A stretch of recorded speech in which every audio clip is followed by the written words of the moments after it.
La ville de Québec célèbre en 2008 le 400e anniversaire de sa fondation. Elle a accueilli au mois d'octobre le sommet de la francophonie. Donc aujourd'hui, essayons de rappeler un peu de l'histoire de cette province et voyons ce que représente la langue française pour le Québec. Sur cette carte figurent les 55 États et gouvernements membres de l'Organisation internationale de la francophonie. Cette organisation rassemble régulièrement ses membres lors de sommets internationaux pour promouvoir la langue française, mais aussi la diversité culturelle dans le monde. On voit ici où se sont tenus ces sommets, depuis le premier à Versailles en 1986 jusqu'à celui de Québec en 2008. Ce sommet, à nouveau à Québec, c'est une façon de mettre la ville à l'honneur pour célébrer le 400e anniversaire de sa fondation en 1608 et à travers elle l'histoire de la langue française en Amérique du Nord. Sauf que tout le monde n'est pas forcément d'accord sur le sens de cet anniversaire. Est-ce qu'on célèbre la francophonie au Québec ou plus largement au Canada? Alors rapprochons-nous pour comprendre la situation. Le Canada s'étend sur 10 millions de kilomètres carrés, c'est l'un des plus grands États au monde. Là vivent quelques 33 millions d'habitants. Ottawa est la capitale d'une confédération formée de 10 provinces, plus 3 territoires au nord du pays. Le Québec est, après l'Ontario, la deuxième province la plus peuplée du pays, avec 7 millions d'habitants, mais c'est surtout la seule province où 80% des habitants sont de langue maternelle française. Partout ailleurs au Canada, les francophones sont minoritaires. Un tiers de francophones au Nouveau-Brunswick, environ 4% en Ontario, au Manitoba ou en Nouvelle-Écosse. Alors, du fait de leur importante proportion de francophones, le Québec et le Nouveau-Brunswick disposent d'un siège à part entière à l'Organisation internationale de la francophonie, donc aux côtés du Canada, qui est avec la France le plus gros contributeur au budget de l'OIF. Donc on le comprend, le Québec comme province et le Canada comme État revendiquent tous les deux leur appartenance à la francophonie. Alors justement, faisons un petit peu d'histoire. À l'origine, cette partie de l'Amérique du Nord est habitée par des peuples autochtones, amérindiens et inuits. Après les voyages exploratoires menés notamment par Jacques Cartier au XVIe siècle, les premiers colons français s'établissent en Acadie au début du XVIIe, puis dans la vallée du Saint-Laurent. La région est alors baptisée Nouvelle-France. La ville de Québec est fondée par Samuel de Champlain en 1608 et Montréal un peu plus tard, en 1642. La France étend ensuite son influence sur les Grands Lacs, puis sur la Louisiane. Mais la Grande-Bretagne est, elle aussi, très présente sur le continent avec, bien sûr, ses 13 colonies sur la côte Est, tandis que ses marchands de fourrure étendent leurs activités autour de la baie d'Hudson. Les deux puissances, françaises et anglaises, sont rivales en Europe, mais elles le sont aussi sur le continent nord-américain. Avec le traité d'Utrecht de 1713, la France cède l'Acadie et Terre-Neuve à l'Angleterre. La France perd ensuite le contrôle du Saint-Laurent après la bataille des Plaines d'Abraham et doit finalement renoncer à la quasi-totalité de ses possessions en Amérique du Nord. Ce qui fait que les habitants de la Nouvelle-France, francophones et catholiques, et qui sont surtout concentrés dans la vallée du Saint-Laurent, se retrouvent donc sous souveraineté britannique. Dès lors, comment la langue française a-t-elle pu, quand même, perdurer en Amérique du Nord?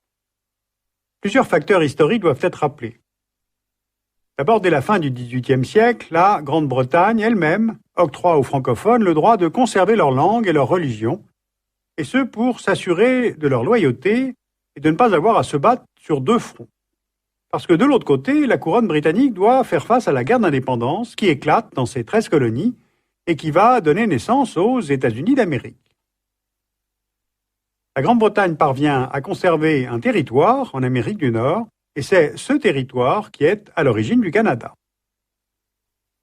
La frontière avec les États-Unis sera fixée au XIXe siècle.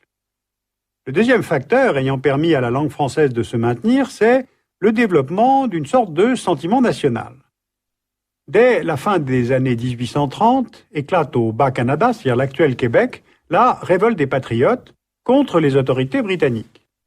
Cette révolte est inspirée par les idées de la Révolution américaine et les francophones réclament en effet leur indépendance ou en tout cas une meilleure représentation politique, ce qui pousse les autorités anglaises à préconiser l'assimilation des francophones.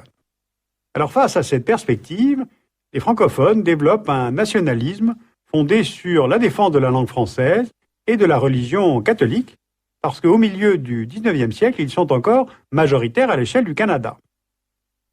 Alors pourquoi est-ce que le nationalisme va devenir plus spécifiquement québécois? D'abord, il y a le facteur territorial. Le Canada est devenu une confédération en 1867, avec 4 provinces, dont le Québec, puis de nouvelles provinces qui viennent rejoindre la confédération. Dès lors, l'idée d'une nation francophone dans tout le Canada apparaît moins pertinente. Ensuite, le Québec va connaître une profonde mutation politique, économique et culturelle connue sous le nom de Révolution tranquille. Au début des années 1960, l'État québécois se modernise très rapidement. La nationalisation de la société Hydro-Québec illustre l'accession des francophones au pouvoir économique, détenu jusqu'alors par des anglophones, et dans l'affirmation du nationalisme québécois, la question de la langue occupe une place centrale. Une série de lois est mise en place pour promouvoir l'utilisation du français dans les entreprises, dans l'enseignement ou dans la justice. Et en 1977, le Parti québécois de René Lévesque fait accepter la Charte de la langue française qui affirme la prédominance du français dans toutes les sphères d'activité publique. Cette loi va donc bien au-delà des efforts consentis par le gouvernement fédéral canadien pour garantir le bilinguisme à l'échelle du pays. Alors où en est-on aujourd'hui? La question de la langue est devenue moins prégnante au Québec, d'abord parce que la politique linguistique dans cette province a consacré la domination du français, et ensuite parce qu'il n'y a plus aujourd'hui au Québec de différence de niveau de vie entre francophones et anglophones, comme c'était encore le cas dans les années 50. Le Québec est une province prospère, hydroélectricité, aluminium, aéronautique, bois, papier, beaucoup d'échanges avec l'étranger et surtout avec les États-Unis qui représentent à eux seuls 80% des exportations et 30% des importations du Québec. Mais le Québec n'est pas un État. Un premier référendum sur la souveraineté s'est tenu en 1980 et a été un échec. Un second en 1995, mais cette fois avec 49,6% de oui, donc tout près de l'emporter. Alors cependant, le Québec dispose de bureaux de représentation dans différents pays. Il a développé de véritables relations diplomatiques avec la France. Il dispose aussi d'un siège dans plusieurs organisations internationales comme l'OIF, on l'a vu, mais aussi à l'UNESCO, où il est un défenseur du principe de diversité culturelle. Donc la langue française a joué un rôle important dans l'affirmation de l'identité nationale au Québec, et ce, au-delà des contingences partisanes, puisque tous les gouvernements, indépendantistes comme libéraux, s'impliquent dans la défense de cette langue française.